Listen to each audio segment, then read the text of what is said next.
Breaking एक चल रही है अभी न्यूज़ पे कि फ़खर ज़मान इज़ थिंकिंग ऑफ रिटायरमेंट। ये 2-3 दिनों से आई थिंक लेकिन रूमर आज चल ये रहा है। न्यूज़ पे सर्कुलेट हो रही है। और So I देखें think हमें शाम का रात का कंटेंट मिल गया। ये रात का कंटेंट मिल गया। एक और कंटेंट देता हूँ, किधर जा रहा है वो भी बता देता हूँ। अच्छा चले। लेकिन ये वाली बात है कि इंग्लैंड के आपने 4 बॉलर्स के नाम बताए, पांचों बॉलर कौन है इनका? यार लियम लिविंगस्टन बॉलिंग कर रहे हैं बॉल- और जो ये एक प्रॉब्लम है, जो root big problem. To be very honest. जब से मोइन अली गए, हाँ।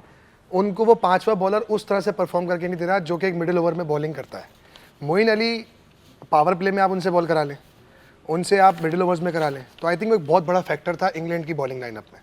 और मुझे ऐसा लगता है कि उसके जाने के बाद लिविंगस्टन उस तरह से डिलीवर नहीं कर पा रहा। और इंग्लैंड की बॉलिंग मैंने देखा है कि ज़रूरत से ज़्यादा कुछ एक्स्ट्राऑर्डिनरी प्लान कर लेती है। जब उनको थोड़ा सा भी एक आध हिट लगती है ना, देखें वनडे क्रिकेट थोड़ा सा पेशेंस है, जैसे हम कहते हैं टेस्ट क्रिकेट एक पेशेंस की गेम है, तो मुझे लगता है कि वनडे क्रिकेट भी एक पेशेंस की गेम है। एक अच्छी बॉल पे हिट लगने का मतलब कतई नहीं होता कि आप प्लान चेंज कर दो अगली बॉल पे। तो आई थिंक ये एक बड़ी कंसर्निंग चीज़ है इंग्लैंड के लिए, जो उनको हार मिल रही है कंसिस्टेंटली, उसकी बहुत बड़ी वजह है कि उनकी बॉलिंग उस तरह से डिलीवर नहीं कर रही है। ना आप बिल्कुल सही कह रहे हैं। और इस वक्त 2000 आई थिंक वर्ल्ड कप के बाद सबसे वर्स्ट इकोनॉमी है इंग्लैंड की। एब्सोल्युटली इन्होंने जब 2015 के बाद अपना वनडे का टेम्पलेट चेंज किया किया है। तो it was all about batting. Bowling का तो इन्होंने उसमें कुछ सोचा ही नहीं है, क्योंकि दे बिल्कुल ऐसे हैड मोइन एंड राशिद। लेकिन अब इनके टेस्ट में भी प्रॉब्लम आना है। जैसे ही वो एंडरसन और वो चले गए हैं, ये जैसे इंग्लिश कंडीशन और ड्यूक के बॉल से बाहर निकलेंगे, इनसे 20 आउट नहीं होंगे। True.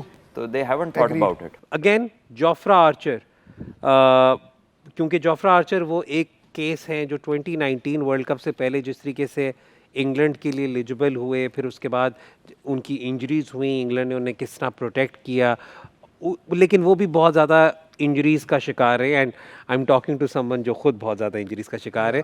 तो इंजरीज से वापस आते हुए हमने देखा है कि एक थोड़ी सी एक एनालिसिस हुआ था, कमेंट्री पे भी हुआ उनके चेंज इन एक्शन का।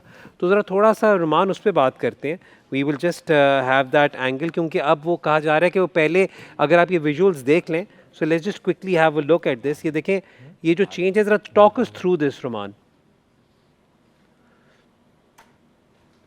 ये जरा देखिए, पहले वो बहुत ज़्यादा वो थे, अपराइट थे, और अब ज़रा थोड़ा सा ये चेंज है। तो इसके पीछे आपको क्या लग रहा है? Is this because of just to prevent injury, या is it just with age आपके साथ ऐसा हो जाता है थोड़ा सा? रूमी ठीक, मैं थोड़ा सा गौर कर रहा था इस एक हाँ, चीज़ पे। हाँ। वो ये गौर करता है कि जब आप अपराइट होते हैं ना, और उस वक्त की बॉलिंग में और इस वक्त की बॉलिंग में इसका एक डिफरेंस है। उस वक्त जब ये बॉल करता था और जब आप अपराइट होते हैं तो आपकी सीम पोजीशन बहुत आइडियल होती है, जिसकी वजह से बॉल में आपको एक्स्ट्राऑर्डिनरी निप मिलता है।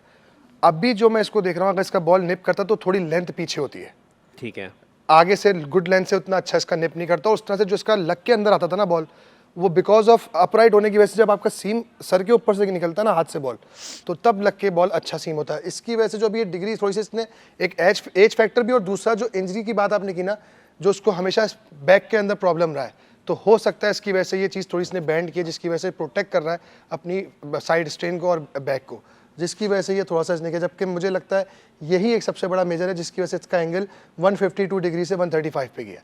ठीक है। तो ये इसने इस वजह से चेंज किया। और लेकिन इससे इसको ये फर्क जरूर पड़ा है कि जो उसका बॉल लग के, नए बॉल का लग के अंदर आता था, राइट हैंडर्स को या लेफ्ट को बाहर जाता था, तो वो इसमें अब वो चीज़ नहीं दिख रही है। इसमें लेंथ भी इफेक्ट हो जाती लेंथ है इफेक्ट आपकी हो जाती है, ऑटोमेटिकली। बिल्कुल। इट्स इजियर, आपका जो gets even easier to target play. है, जब आप अपराइट होते हैं तो आपको ज़्यादा अच्छा दिखता है, लेकिन आप जब थोड़ा सा साइड ऑन जाते हैं तो आपकी टारगेट और लाइन में थोड़ा सा फर्क आता है।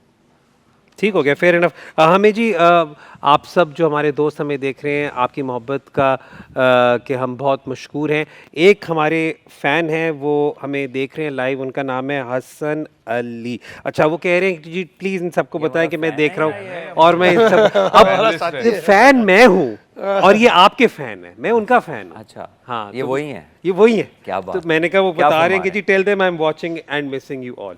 अच्छा, We are missing him too. We're missing him too. अच्छा, अब वापस चलते हैं इस कॉन्वर्सेशन पर। Again, when you have a collection of stars but the run isn't going that well, what can you as a coach or as a captain say to your players to lift them up?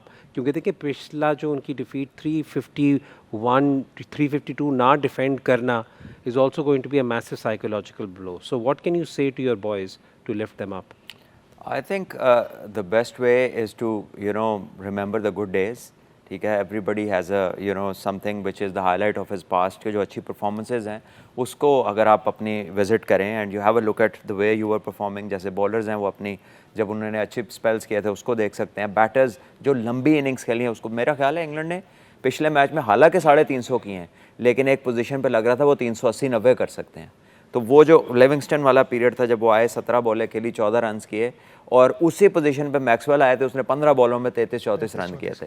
तो वो बड़ा massive difference था कि जब इतना बड़ा start मिला हुआ है तो आप नीचे आकर ट्रू पिच के ऊपर आप अपना टाइम लिए जा रहे हैं and you are not you know getting runs. तो आई थिंक इंग्लैंड वहाँ पे इम्प्रूव कर सकता है। और बॉलिंग में थोड़ी ड्यू भी थी, कुछ शहर के लोग भी जालिम थे, ऑस्ट्रेलिया ने मारा भी बड़ा उन्हें।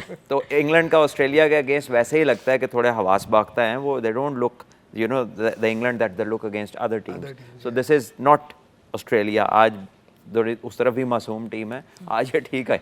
Fawad, I have one question at Josh Butler. Do you think कि जब 20 से 25 ओवर हो जाएं, he should get in instead of just waiting? एक हमारे पास एक प्री जो बना हुआ होता है batting order, instead of following that batting order, Josh Butler comes in early, 5th पे आ जाएं, वो जब at Harry Brooks से पहले 20 से 25 ओवर होने के बाद अगर वो आ जाएं so that he can get that time, he had that capabilities, is such a star player कि वो वहाँ से गेम को अपनी फेवर में हर सिचुएशन से ला सकते हैं।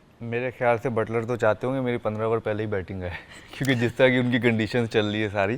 देखिए ये प्लान होता है, टीम का प्लान होता है कि क्या करना चाह रहे हैं, पहली बैटिंग कर रहे हैं, दूसरी बैटिंग कर रहे हैं, और दूसरा ये कि उससे पहले जाने वाला बैट्समैन कौन है ये भी डिपेंड करता है।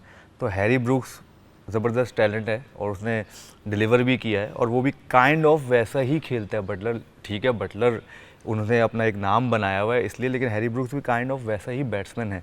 सो इतना ज़्यादा कोई फ़र्क नहीं है एक्चुअली उसमें उसके बीच में कि बटलर पहले आ जाएं या ब्रूक्स बाद में जाएं, तो इतना ज़्यादा कोई वो नहीं है कि इनकी बैटिंग अगर आप देखो कि सारे के सारे सिर्फ रूट के अलावा कोई भी ऐसा प्लेयर नहीं है जिसको आप कह सको कि इससे पहले इसको आ जाना चाहिए, रूट के अलावा। जिस तरह वो लोग अपना स्ट्राइक रेट लेके चलते हैं, जो रिक्वायर्ड रन रेट होता है उससे ऊपर ही जा रहे होते हैं, वो आउट भी हो जाएं तो उनको कोई फ़र्क नहीं पड़ता। वो कहते हैं हमारा रास्ता क्लियर है, हमें ये रास्ता जैसे इन्होंने बताया हुआ है कि भाई इसमें पेशेंस रखना पड़ता है, आपको घेर चेंज करने पड़ते हैं। इंग्लैंड घेर चेंज नहीं करता अपना। इंग्लैंड ने कहा कि बस एकदम से 5वें घेर पे ही होती है उसकी गाड़ी, फरारी चल रही होती है उनकी, और वो कहते हैं रुकनी नहीं है, ये ठुकेगी तो रुकेंगी, और वो ठुके जा रहे हैं। लब्बे ना लब्बे स्पीड एक्शन इंग्लैंड का हैशटैग वही है। वही है यार आपने बेसबॉल के साथ सुथरी कर दी है। नहीं, अब वो खुद कर रहे हैं अपने साथ, हमने क्या करना है? आप उनका विनिंग रेशो देख लें।